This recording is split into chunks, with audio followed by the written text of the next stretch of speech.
اگر جہنم سے بچنا چاہتے ہو تو ایک تجارت کرنی ہوگی. اب وہ تجارت کیا ہے وہ بھی خود ہی فرما دی. تؤمنون باللہ ورسولہ، وہی بات جو سورہ حجرات کی آیت میں ہے. ایمان پختہ رکھو اللہ پر اور اس کے رسول پر. وتجاہدون فی سبیل اللہ باموالکم وانفسکم، اور جہاد کرو اللہ کی راہ میں اپنی جانوں اور مالوں کے ساتھ.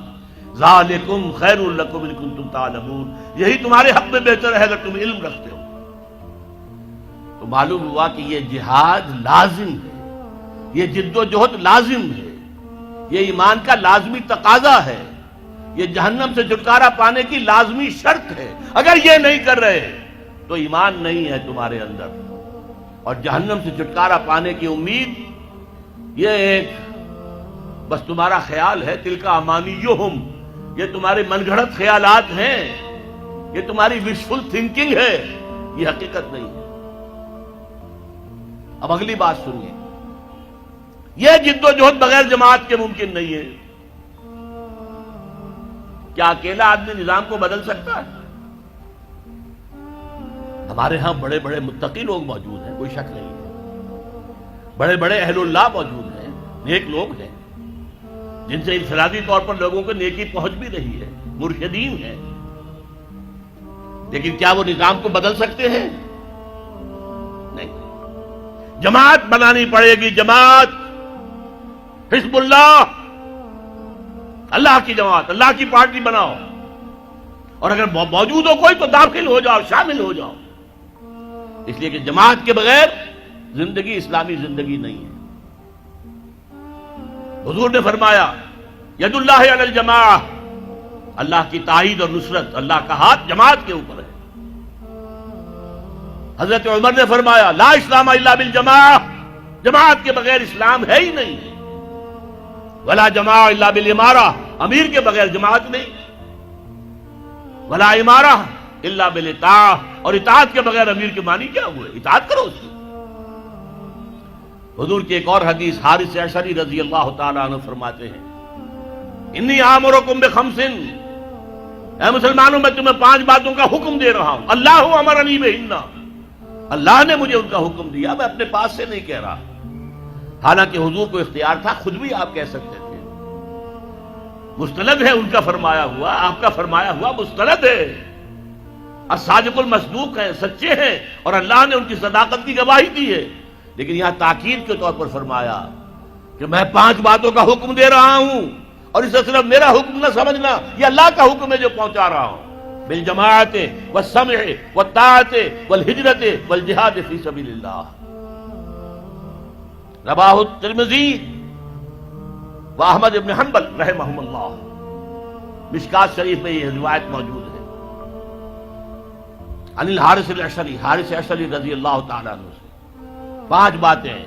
جماعت کی شکل میں رہو، جماعت کے امیر کا حکم مانو، اس کی اطاعت کرو، اور ہجرت کرو اور جہاد کرو. آپ پوچھیں گے ہجرت کیسے کریں گے؟ تم نے تو کہہ دیا دنیا میں کوئی ملک ہے ہی نہیں، کون تمہیں گھسنے دے گا؟ ٹھیک ہے، لیکن ہجرت، حضور سے پوچھا گیا ای الہجرت افضل یا رسول اللہ، اے اللہ کے رسول یہ فرمائیے کہ سب سے افضل ہجرت کون سی ہے؟ جواب سنیے، ان تہجر کل ما یکرہہ، ہر اس چیز کو چھوڑ دو جو تمہارے رب کو پسند نہیں ہے. یہ ہجرت ہے. سود سے ہجرت کیجئے، آج رات فیصلہ کیجئے کہ مکان اگر سودی قرض پر ہے بیچ دوں گا اور کسی چھوٹی کٹیا میں رہ لوں گا. فیصلہ کیجئے، یہ ہجرت ہوگی. گھر میں شرعی پردہ نہیں ہے تو ابھی فیصلہ کیجئے کہ شرعی پردہ نافذ ہوگا. یہ ہجرت ہے. اور افضل الہجرہ، ای الہجرت افضل یا رسول اللہ، اے اللہ کے رسول سب سے افضل ہجرت کون سی ہے؟ فرمایا ان تہجر کل ما یکرہہ، ہر اس چیز کو چھوڑ دو جو تمہارے رب کو پسند نہیں ہے. اور اس سے اگلی ہجرت آئے گی آخری اونچی، جب اللہ کے دین کو قائم کرنے کا مرحلہ آ جائے اور جب قوت کے ساتھ مقابلہ ہو، گولیاں چلیں، سینوں کو چھلنی کیا جائے.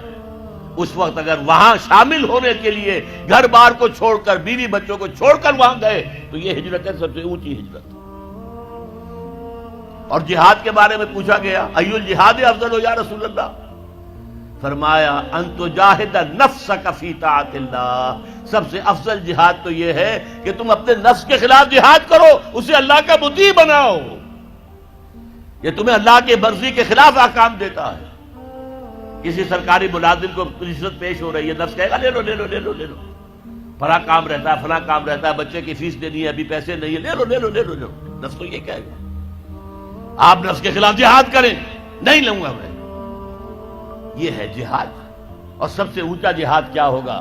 اللہ کے دین کو قائم کرنے کے لیے میدان جنگ میں آ جائیں، جان ہتھیلی پر رکھ کر، یہ سب سے اونچا جہاد ہے، اس کا نام ہے قتال فی سبیل اللہ۔ اس لیے سورہ صف کی 2 آیتیں میں نے آپ کو سنائی تھی، یا ایھا الذین آمنوا ھل ادلکم علی تجارۃ تنجیکم من عذاب علیم، جواب کیا ہے؟ خود ہی دیا اللہ نے، تؤمنون باللہ ورسولہ وتجاہدون فی سبیل اللہ باموالکم وانفسکم۔ اسی سورہ صف کی 4تھی آیت کیا ہے؟ ان اللہ یحب الذین یقاتلون فی سبیلہ صفا کانہم بنیان مرصوص، اللہ کو تو اپنے ان بندوں سے محبت ہے جو اس کی راہ میں صفیں باندھ کر، ایسی صفیں جن میں کوئی رخنا پیدا نہ کیا جا سکے، جیسے کہ یوں سمجھیے کہ سیمنٹ کنکریٹ کی وال ہے، بنیان مرصوص ہے، سیسا پلائی ہوئی دیوار، کھڑے ہو کر اللہ کی راہ میں قتال کرو، جنگ کرو، وہ ہے محبوب ہمارا، وہ ہے پسندیدہ انسان ہمارا۔ یا رب فاجمعنی بكل الصحب والأحباب واكتب لنا أن ندخل الجنات بالريان۔